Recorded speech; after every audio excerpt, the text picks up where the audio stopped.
साथियों नमस्कार। शिक्षक दिवस, teachers day, doctor Sarvepalli Radhakrishnan का जीवन परिचय, biography of doctor Sarvepalli Radhakrishnan. आज मैं इनके जीवन परिचय के बारे में आपसे बात करूंगा। जीवन परिचय इनके पूरे डिटेल बताऊंगा। इनका दाम्पत्य जीवन क्या रहा, इनका संघर्ष जीवन क्या रहा, इनके पिता का नाम, माता का नाम, पूरे डिटेल इनके जो मैं आपको आज बताऊंगा। तो दोस्तों, वीडियो देखने से पहले आप मेरा YouTube channel education hub D को सब्सक्राइब कर लीजिए, वीडियो को लाइक कीजिए, शेयर कीजिए। चलिए वीडियो शुरू करते हैं। ज़्यादा टाइम बर्बाद न करके वीडियो बहुत छोटी रखूँगा। डॉक्टर सर्वपल्ली राधाकृष्णन, शिक्षक दिवस। आज शिक्षक दिवस है। आज का दिन शिक्षक और विद्यार्थियों के लिए खास होता है। आज के दिन को एक महोत्सव के रूप में मनाया जाता है। आज सभी विद्यार्थी अपने गुरुओं का सम्मान करते हैं, आदर भाव करते हैं।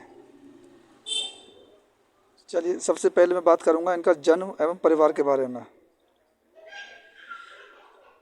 डॉक्टर सर्वपल्ली राधाकृष्णन का जन्म तत्कालीन मद्रास प्रेसिडेंसी के चित्तूर जिले के तिरुतनी गांव के एक तेलुगु भाषी ब्राह्मण परिवार में 5 सितंबर 1888 को हुआ था। तिरुतनी ग्राम चेन्नई से लगभग 84 किलोमीटर की दूरी पर स्थित है और 1960 तक आंध्र प्रदेश में था और वर्तमान में तमिलनाडु के तिरुवल्लुर जिले में पड़ता है। उनका जन्म स्थान भी एक पवित्र तीर्थ स्थल के रूप में विख्यात रहा है। जो इनका जन्म स्थान है वो एक विश्वविख्यात रहा है। यहाँ पर तीर्थ स्थल के रूप में लोग आते जाते रहते हैं। राधा कृष्णन के पुरखे पहले कभी सर्वपल्ली नामक ग्राम में रहते थे। सर्वपल्ली जो इनके आगे टाइटल लगा हुआ है, ये इनके दादा पुरखों का गांव था एक। उस गांव में इनके दादा पुरखे रहते थे। वही आगे चल के इनके नाम के आगे जोड़ दिया गया है। और 18वीं शताब्दी के मध्य में उन्होंने तिरुतनी ग्राम की ओर निष्क्रमण किया था। एक निर्धन किंतु विद्वान ब्राह्मण की संतान थे। उनके पिता का नाम सर्वपल्ली वीरास्वामी था। सर्वपल्ली, जैसा कि मैं अभी बता चुका हूँ, सर्वपल्ली इनके दादा पुरखों के गांव का नाम था। आगे चल के इनके पिताजी के नाम के आगे ये लगा। और माता का नाम सीता अम्मा था। दोस्तों, उम्मीद करता हूँ आप वीडियो को ध्यान से सुन रहे होंगे और ध्यान से देख रहे होंगे। आपको वीडियो से बहुत कुछ मिलेगा। आपकी जीके के संदर्भ में ये वीडियो बहुत महत्वपूर्ण भूमिका निभाएगी। डॉक्टर सर्वपल्ली राधाकृष्णन के पिता राजस्व विभाग में काम करते थे। उन पर बहुत बड़े परिवार के भरण पोषण का दायित्व था। उनका जो परिवार था काफ़ी बड़ा था। वीरास्वामी के 5 पुत्र तथा एक पुत्री थी। 5 पुत्र एवं एक पुत्री थी। राधाकृष्णन का स्थान इन संततियों में दूसरा था। राधाकृष्णन इन 5 पुत्र तथा एक पुत्री में मतलब कुल 6 बच्चे थे। 6 बच्चों में राधाकृष्णन जी का नंबर दूसरा था। उनके पिता काफ़ी कठिनाइयों के साथ परिवार का पालन पोषण कर रहे थे। इस कारण बालक राधाकृष्णन को बचपन में कोई विशेष सुख प्राप्त नहीं हुआ। मतलब डॉक्टर राधाकृष्णन जी का जो बचपन बीता काफ़ी संघर्षपूर्ण, काफ़ी कठिनाइयों में, काफ़ी गरीबी में बीता। तो मैंने आपको यहाँ इनके जन्म एवं परिवार, इनका नाम, इनके पिता का नाम, माता का नाम, सारी डिटेल बताती हैं। अब मैं आगे बात करता हूँ इनके विद्यार्थी जीवन के बारे में। इनका विद्यार्थी जीवन क्या रहा। राधाकृष्णन का बाल्यकाल तिरुतनी एवं तिरुपति जैसे, तिरुपति एक विशेष तीर्थ स्थान है, धार्मिक स्थलों पर ही व्यतीत हुआ। उन्होंने प्रथम 8 साल तिरुतनी में ही गुजारे।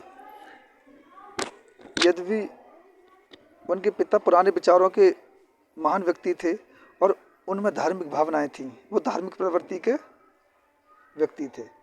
इसके बावजूद उन्होंने राधाकृष्णन को क्रिश्चियन मिशनरी संस्था लूथरन मिशन स्कूल, जहां इन्हें एडमिशन कराया था, उस संस्था का नाम है, तिरुपति में 1896 से 1900 के मध्य विद्या अध्ययन के लिए मतलब पढ़ने के लिए भेजा। फिर अगले 4 साल 1900 से लेकर 1904 की उनकी शिक्षा बेल्लूर में हुई। बेल्लूर आपने नाम सुना होगा।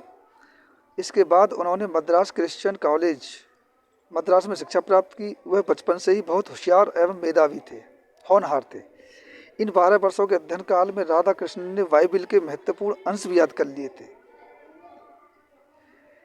इसके लिए उन्हें विशिष्ट योग्यता का सम्मान प्रदान किया गया। इस उम्र में उन्होंने स्वामी विवेकानंद और अन्य महान विचारकों का अध्ययन किया। उन्होंने 1902 में मैट्रिक परीक्षा उत्तीर्ण की और उन्हें उसके माध्यम से छात्रवृत्ति भी प्राप्त हुई। इसके बाद उन्होंने 1905 में कला संकाय परीक्षा प्रथम श्रेणी में उत्तीर्ण की। उन्हें मनोविज्ञान, इतिहास और गणित विषय में विशेष योग्यता की टिप्पणी भी उच्च प्राप्तांकों के कारण मिली। साइकोलॉजी, हिस्ट्री और मैथमेटिक्स में एक विशेष योग्य व्यक्ति थे। इसके अलावा क्रिश्चियन कॉलेज मद्रास ने उन्हें छात्रवृत्ति प्रदान की। तो ये इनका विद्यार्थी जीवन रहा है। दोस्तों, आप समझ गए होंगे उनका विद्यार्थी जीवन, विद्यार्थी कार्यकाल कैसा रहा। अब आगे बढ़ते हैं। उनके दाम्पत्य जीवन के बारे में मैं यहाँ बात करूँगा। मैं उम्मीद करता हूँ कि आपको दाम्पत्य जीवन के बारे में भी इनका देखना चाहिए, समझना चाहिए। दाम्पत्य जीवन इनका कैसे शुरू हुआ। उस समय मद्रास के ब्राह्मण परिवारों में कम उम्र में ही विवाह संपन्न हो जाता था। आज 18 साल से ऊपर ही शादी होती है और होनी भी चाहिए, लेकिन उस समय ऐसा कोई नियम नहीं था। राधा कृष्णन भी उसके अपवाद नहीं रहे। 8 मई 1903 को 14 वर्ष की आयु में उनका विवाह शिवा कामू नामक कन्या के साथ संपन्न हुआ। डॉक्टर सर्वपल्ली राधाकृष्णन जी की बीवी का नाम था शिवा कामू। उस समय उनकी पत्नी की आयु मात्र 10 साल की थी। सर्वपल्ली राधाकृष्णन जी की उम्र 14 साल और उनकी वाइफ की उम्र, उनकी धर्मपत्नी की उम्र 10 वर्ष की थी। आप ज़्यादा सोचिए मत इस विषय पर, पहले ऐसे ही होता था। अतः 3 वर्ष बाद ही उनकी पत्नी ने उनके साथ रहना आरंभ कर दिया। अब आप सोच रहे हैं 3 साल बाद क्यों किया। जब शादी हो गई थी तो पहले समय दिया जाता था जिसे कहते हैं गौना होना। पहले शादी होने के बाद में बेटी कुछ साल अपने घर रहती थी। यदि वो उनकी पत्नी शिवा कामू ने परंपरागत रूप से शिक्षा प्राप्त नहीं की थी, लेकिन उनका तेलुगु भाषा पर बहुत अच्छा अधिकार था। वह अंग्रेजी भाषा भी पढ़ लिख सकती थी। समझिए, रेगुलर पढ़ाई नहीं की, फिर भी तेलुगु भाषा, अंग्रेजी भाषा का उन्हें अच्छा ज्ञान था। सन 1907 में उन्होंने कला स्नातक की उपाधि प्रथम श्रेणी से प्राप्त की और दर्शन शास्त्र में विशिष्ट योग्यता प्राप्त की। कला स्नातक और दर्शन शास्त्र। 1908 में राधा कृष्णन दंपत्ति को संतान के रूप में पुत्री की प्राप्ति हुई। सबसे पहली संतान राधा कृष्णन दंपत्ति की बेटी थी, जिसका नाम उन्होंने सुमित्रा रखा। शादी के 6 साल बाद ही 1909 में उन्होंने कला में स्नातकोत्तर परीक्षा भी उत्तीर्ण कर ली। इनका विषय दर्शन शास्त्र ही रहा। उच्च अध्ययन के दौरान, अपनी उच्च शिक्षा के दौरान वह अपनी निजी आमदनी के लिए बच्चों को ट्यूशन पढ़ाया करते थे। ट्यूशन पढ़ाने का उनका काम रहा था, अलग से आजीविका चलाने के लिए। 1908 में उन्होंने एमए की उपाधि प्राप्त करी। यहाँ पर पोस्ट ग्रेजुएट एमए की उपाधि प्राप्त करने के लिए एक शोध लेख भी लिखा। इस समय उनकी आयु मात्र 20 साल की थी। आप समझिए 20 साल की आयु तक पहुँचते पहुँचते इन्होंने कितना संघर्ष किया, कितना इनका जो जीवन रहा, जो विद्यार्थी कार्यकाल रहा, कितना संघर्षपूर्ण रहा। इससे शास्त्रों के प्रति उनकी ज्ञान पिपासा बढ़ी, यानी शास्त्रों के प्रति उनका उत्साह बढ़ा, उन्हें जानने की जिज्ञासा बढ़ी। शीघ्र ही उन्होंने वेदों और उपनिषदों का गहन अध्ययन कर लिया। इसके अतिरिक्त उन्होंने हिंदी और संस्कृत भाषा का एक पूरा अध्ययन कर दिया, या यूँ कहें एक छोटे कार्यकाल में, मतलब विद्यार्थी के छोटे कार्यकाल में उन्होंने बहुत सारी शिक्षा प्राप्त की, काफ़ी संघर्ष किया। इसके बाद मैं आपको बात करता हूँ उन्होंने क्या कब ये उपराष्ट्रपति रहे, कब राष्ट्रपति बने। ये भारत के 1952 में स्वतंत्र भारत के पहले उपराष्ट्रपति बने और उसके बाद डॉक्टर राजेंद्र प्रसाद के बाद, जो स्वतंत्र भारत के पहले राष्ट्रपति डॉक्टर राजेंद्र प्रसाद थे, उसके बाद दूसरे राष्ट्रपति हमारे डॉक्टर सर्वपल्ली राधाकृष्णन जी ही बने थे। तो ये भारत के प्रथम उपराष्ट्रपति भी थे, उसके बाद दूसरे राष्ट्रपति भी बने।